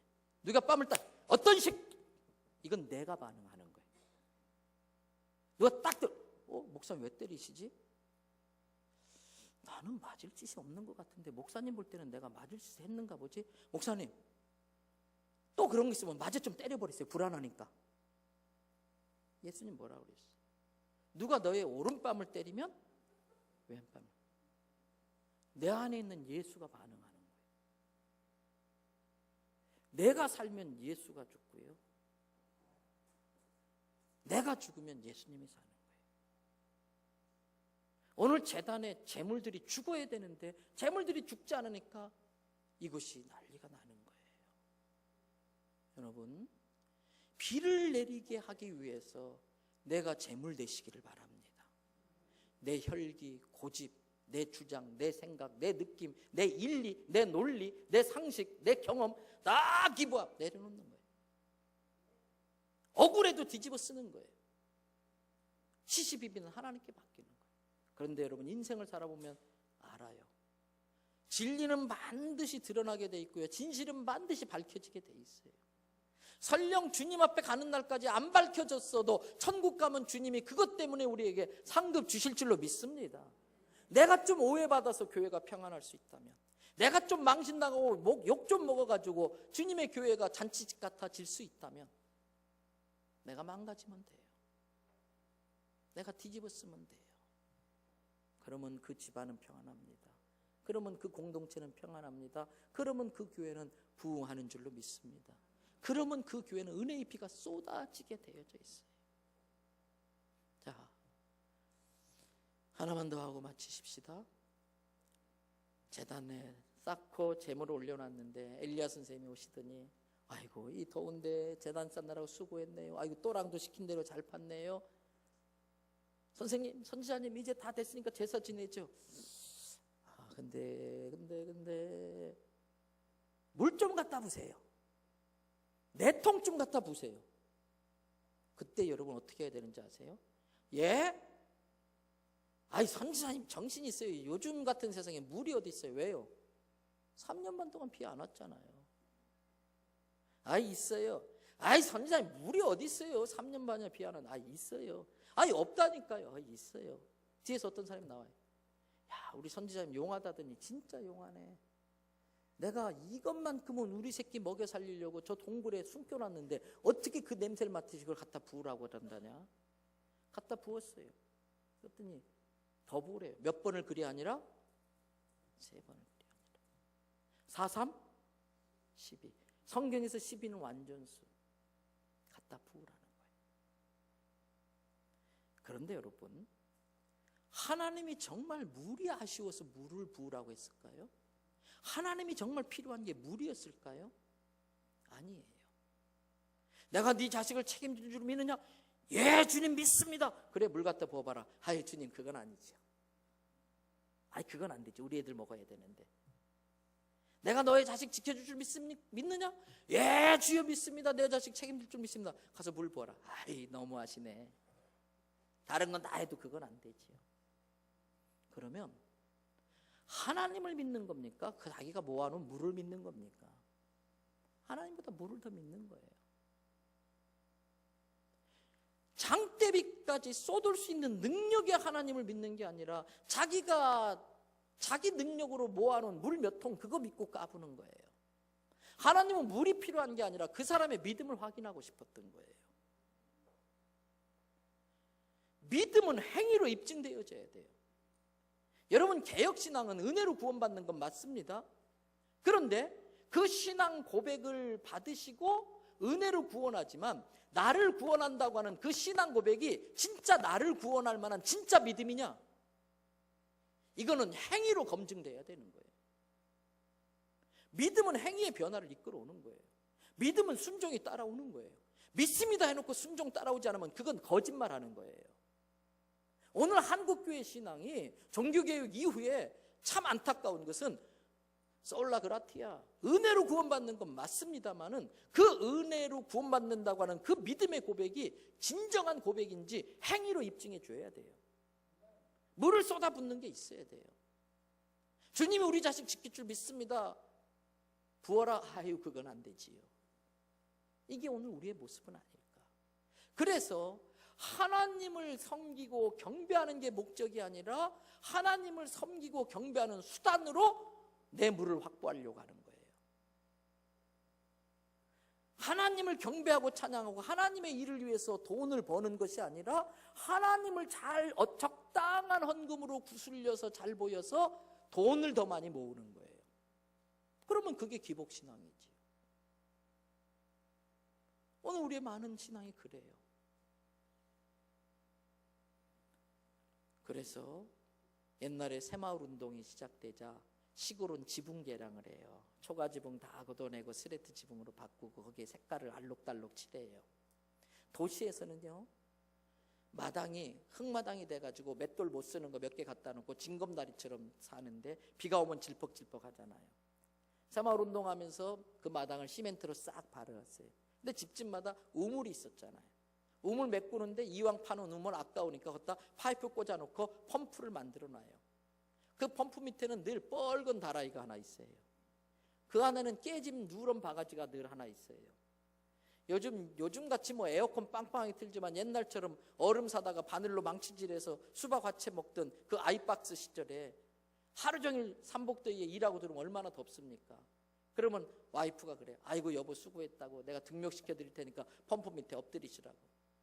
그 전까지는 애들이 장난치려고 펌프 갖고 암만 하면 덜컹덜컹 하면서 소리만 요란하지 물이 안 나왔는데, 비록 깨진 바가지지만 누런 바가지로 뚝 퍼가지고 펌프에 넣고 몇 번은 익익익익익 하다가 물이 컬컬컬컬 쏟아 나오지요. 그러면 엎드려서 바지춤에다 수건 하나 끼고 엎드려야 돼요. 어이구 시원해라 그래요. 그때 붓는 물이 뭐였었어요? 그런데 그 뻘건 다래를 가만히 들여다보면요, 지렁이가 빠져서 퉁퉁 불어 있고요, 남은 잎새가 떠서 거기에서 썩어 있고요. 그래요. 그래도 부으면 나오더라고요. 첫째 날 이삭을 죽이는, 하나님을 당황케 하는 일을 통해서 여호와 이레의 복을 받았어요. 마지막 날, 마지막 남은 그 물, 내 새끼 먹여 살리려고 하는 그 물, 그런데 갖다 부으라니까 마중물 되겠다는 심정으로 갖다 부었어요. 우리들이 무능하고 부족하고 깨진 바가지 같고 깨진 다라이 같고 또 지렁이 불어 있는 것 같은 더러운 물일 수도 있어요. 그러나 주님은 기꺼이 내가 주님 앞에 내 삶을 드리겠다고 헌신할 때에, 목숨을 건 믿음의 승부를 하면서 자기를 마중물로 드릴 때에 주님은 그 사람을 통해서 손바닥만한 구름을 만들기 시작해요. 오늘 많은 게 필요한 게 아닙니다. 이 자리에 계신 한 분이 손바닥만한 구름의 역할을 하게 될 때에 그것이 종자 씨앗 되어져서 순식간에 하늘이 먹구름으로 끼어지면서 온 이스라엘이 먹고 살 수 있는 장대비가 쏟아지는 줄로 믿습니다. 3년 반 동안 짝짝 갈라졌던 내 심령이 다시 은혜의 담비로 촉촉히 적셔지시기를 바랍니다. 여러분, 이제 말씀 마무리합니다. 교단 달라서 많이 긴장했는데, 또 낯선 곳인데 여러분들이 정말 말씀을 잘 들려주셨어요. 제가 아까도 식사하면서 했는데, 저녁 예배 나오는 숫자와 새벽기도 나오는 숫자 비율로 따진다면 제가 다녔던 어떤 교회 부흥회보다도 정말 새벽기도를 많이 나오신 거예요. 저는 이 마산제일교회가 이 건물과 교육관을 지을 때 그 이상의 영광으로 회복되는 은혜가 있기를 바랍니다. 이 시대에 갈멜산이 되기를 바랍니다. 이 시대에 엘리야가 되기를 바랍니다. 여러분, 제가 부산까지서 여기까지 왔는데 저도 얻어가는 게 있어야지요. 혹시 부산에 친구들, 동창들, 친구들 있으면 좋은 교회 하나 소개할게요. 남구에 대연성결교회라고요. 교회 참 좋아요. 그 교회 담임 목사 나름 괜찮아요. 저희 교회 전도사님이, 제가 이렇게 부흥회 가서 했는데, 서울에서 부흥회 했는데 부탁하더라고요. 자기 어머니가 목포에 있는데 아직 예수님 안 믿는다고. 우리 저 전도사님이 전도팀 3명 데리고 5시간 차 몰고 목포 갔어요. 그리고 예수님 영접시키고 왔어요. 개그맨 조혜련 씨 저희 교회 간증 집회 왔는데 대연동에 자기 자기 그 이모가 산대요. 근데 남녀 호랑이 계이잖아요. 가서 또 전도하고 왔어요. 여러분, 영혼 구원을 위해서 관심을 갖고 기도하고 그렇게 소개해 주시면 열심히 전하겠습니다. 첫째 날 제가 그랬습니다. 말씀은 좌우에 날이 선 검보다도 예리해서 찔르면 아파요. 혼과 영과 관절과 호수를 찔르면 아파요. 그런데 그래야 살아요. 말씀 듣다가 아팠습니까? 다행입니다. 말씀 듣는데도 아프지 못하면 그건 심각한 거예요. 통증을 못 느끼면 심각한 거예요. 혹시라도 제 표현 중에 무례하거나 결례된 거 있으면 잊으시고 용서하시고, 앞으로 또 못 뵙더라도 천국에서 뵙고, 길 가다 만나면 저는 못 알아보니까 아는 체 하시면 될 것 같습니다. 여러분 감사합니다. 기도하겠습니다.